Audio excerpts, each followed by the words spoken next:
Is this the best $25 IEM on the market today? Stick around, let's find out. Welcome back to the Thrift Shop.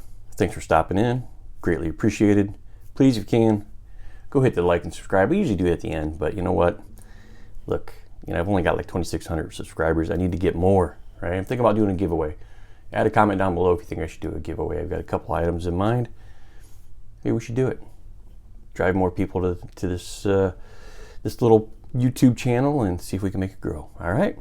So today we're going to talk about the Truth Ear 02, and I did do a review of the 01, which is right here. Yep. As you can see, so go check that one out. And here is the 02.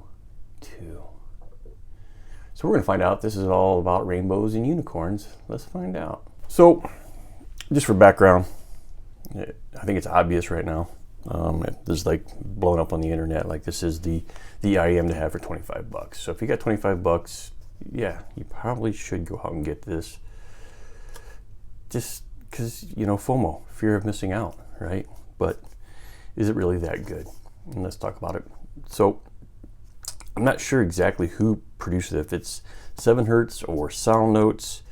It does say critical, which he tuned it. It does say 7 Hertz. So I don't know if they had hand in it or Salnotes. I don't know.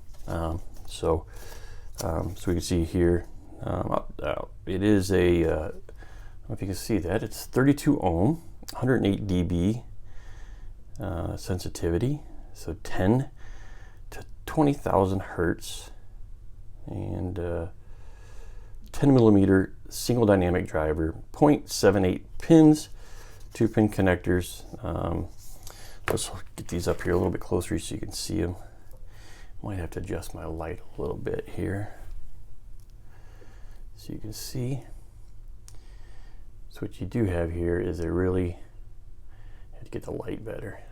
I'm trying to play with new lights, and sorry about that. So you do get a little metal faceplate here. It is a, it's like injection molded kind of resin shell. The nozzle itself is quite large, which seems to be a thing nowadays. They used to be quite small. So then you try to fit these on. These are what came with it, and you get into this scenario where you just cannot get them on, and it takes forever. So yeah. The nozzles are big. That is one question that comes up quite a bit, actually, is how big are the nozzles? And it's, I need to get a little measure so I can put it up there and show you how big it is. I'm guessing it's going to be 3.5 to 4 millimeters, if I had to do a little guess. 2-pin connector, the cable, I'm going to say is crap. All right, I'm just going to be truthful with you. It does have a nice little, so I'm guessing 7 Hertz produced this. Nice little marker there. But I initially thought the 7 Hertz 01 had a crappy cable, but in turn it's better than 02. This has some texture to it. You can see it. It's not like anything else. It's pretty thick. It's kind of janky in comparison, right? It's 25 bucks. It's hard to complain, but I got to show you some other things here. Here is the Kiwi Ears Cadenza, which has a beautiful cable, and I think this is $35, right? To put it in perspective. So beautiful cable. It doesn't spring out on you. You can see what happens down here, right? Here, even though I don't like this cable that much from Moondrop Chew 2, which I think is cheaper. I think this is what, 17, 20, I don't know. In the ballpark, in the realm of things and money. But, still a better cable than the 02. So if it's up to you and all you really care about is getting the actual IEMs themselves, I highly advise get yourself an aftermarket cable. It'd be well worth it. It's going to be an easy fit, and you're really not going to have a problem. Well, the most important thing, how does it sound? Well, if you had the 7 hertz, the 0, 1, right? The Salnotes 7 hertz, 0, 1, then you're just getting more bass. That's it. So it's a revolutionary product. Critical did a great job here, right? Let's bring on a new product. We'll give it a little bass, right? The first one, let's hit the Harman target. So this is more geared towards the Harman target, has just a little more bass. And I've been going back and forth listening a little more since my last review of this. And I have a few insights. So first and foremost, it's the bass, right? So if you like this, you're going to get more bass, and it's deep and it's thunderous and it's great. So it's a little bit V-shaped, but still hitting most of the Harman tuning, quasi-tuning, I guess. And, the mid-range is fine. Male vocals are not forward. I do like the vocals to come out a little more than they are. So they're not totally recessed. They're just barely in front of the music. And that's fine. That's okay for $25. And it depends on what you do like or don't like. I personally would like the vocals to be a little more forward. It's a single dynamic driver, right? So you are limited what you can do with frequency response, tones, textures, and timbre. Everything, all that's a jive, and I think it's well suited. It's a great job.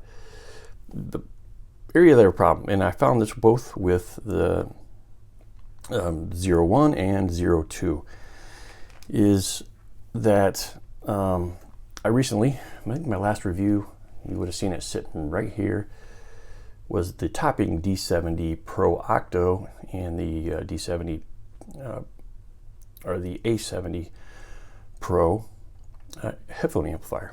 Squeaky clean, topping products, squeaky clean. Listening to these, and it brought out some of the problems and harshness with this. And not everyone's going to have a topping product. If you do, you might find this evident. And if you do, drop a comment down below, because this is what I found, is that the treble is very peaky, very, a cymbal hit's not a tsh with the decay. It's a psst, a psst. It's just like spitting out a treble, not really giving you decay, the sound of a cymbal.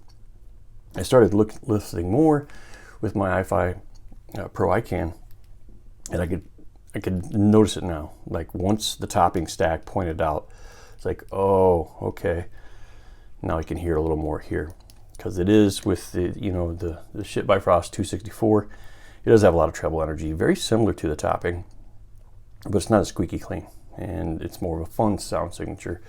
Where the analytical, more reference precision sound of the topping products made these sound a little harsh, and that was my problem with it. So I think if there's going to be a 7 hertz 03 critical, he's not going to watch my channel anyways, but we got to work on the treble on this. And I understand it's $25. We're not asking for a lot of the little textures that we get from higher end IEMs. So that's it in a nutshell. It's great art IEM. I highly recommend it. I have a link down below. Go buy yourself a pair for $25. I mean, come on, really. It's worth having. And just like the Moondrop Chew 2, maybe I'll drop a link to all these products, because we're going to talk about them. And they're all worthwhile to have for certain scenarios and what you like and your preferences. So, with further ado, I've already talked about watch the cable. There we go, spring up. So again, fix the cable next time. 0, 1, Harmonish tune, fine, safe, nothing wrong. Bassy, Harmonish tune. I got the Kiwi Ears Cadenza, I think $35. You're getting a more warm, lush sound with these. Good bass, but not as much bass. It's a little bit warmer. And I do like these head shells. They're very smooth, very comfortable. Nice cable for $35. So for $35, it's worth kind of the upgrade if you like the warmish kind of IEM. Not as much treble basically. You can go with the Moondrop Chew 2, which I absolutely love because it's an all metal head shell. It's tiny. It's actually really tiny, and the sound is great. It's very, if you're not used to Moondrop's tuning, very harmonish, but usually a little more, not dark, not warm. It's just a very neutral sound signature, and you're not going to get a ton of bass from these. If you like acoustic music and things like that, great. If you like rock and you like pop and all that, then you want to like the 02. I have two other ones on this table that aren't even in the same ballpark. You know, these are playing baseball, these are playing football, these are MVPs. You know, this is your average player, okay, if I can use those terms. And this is a Truth Ear Nova, $150 IEM. I'm not even sure what the count is on this, so it's one dynamic driver, 4 balanced armatures, $150. Amazing cable, by the way. I will have a review of these coming up. But I gotta say, these two have the same sound signature. If you look at the frequency response, very similar, but you're getting a lot. So here's the question, right? You're buying a $25 IEM. What does $150 IEM sound like? You know, if they have a very similar frequency response, what are the differences? In this case, the Nova, you're getting amazing tones and textures. It's really the textures, you know. I was listening to Tool, Invincible. There's 3 songs that I really like to listen to on Tool Fear Inoculum. It's Invincible, Calling Voices, and obviously Chocolate Chip Trip. Everyone does Chocolate Chip Trip just because of great percussion. I like Invincible because there's this guitar background, and I think it's about 7 minutes, 30 seconds, and then about 9 minutes, somewhere in there.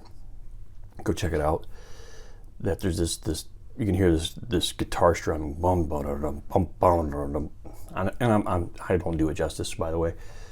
But then the drums come in, and with Tool, it's recorded so well that you get these tones and textures off the drums. You can hear the leading hit and the decay on the actual drum.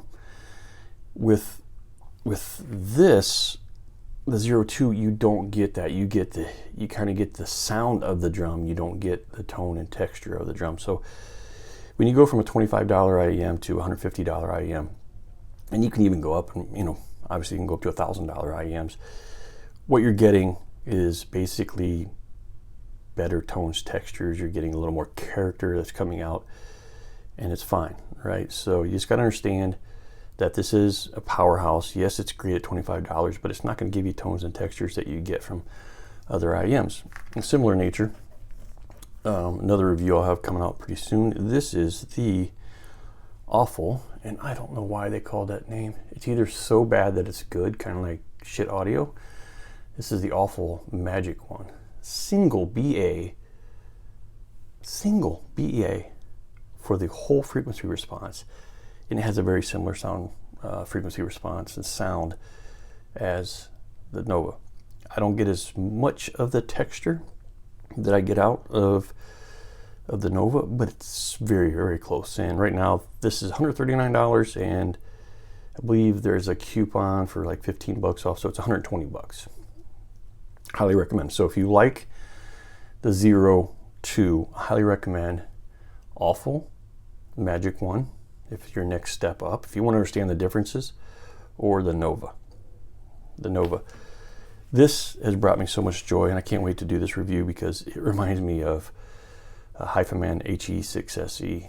I mean, it just delivers the impact and everything that I want. So, yes, this is great. Yes, you should go buy it. You should also try to do step up. If you can save up your money, go definitely try some of these. You'll get the same frequency response, but the tones and textures, again, it's up to the products that you're using. Maybe what you're using can't deliver the tones and textures out of your DAC, or your amplifier is not that clear. That could be the case. If so, if you got these and you don't get that, maybe you need to try to look at your gear and see if you can get something else that'll help you out. Anyways, I appreciate it from the thrift shop. This shouldn't have taken this long. I'm sorry. But if you stayed along, again, like, subscribe, add a comment down below. I'm used to the nasty comments.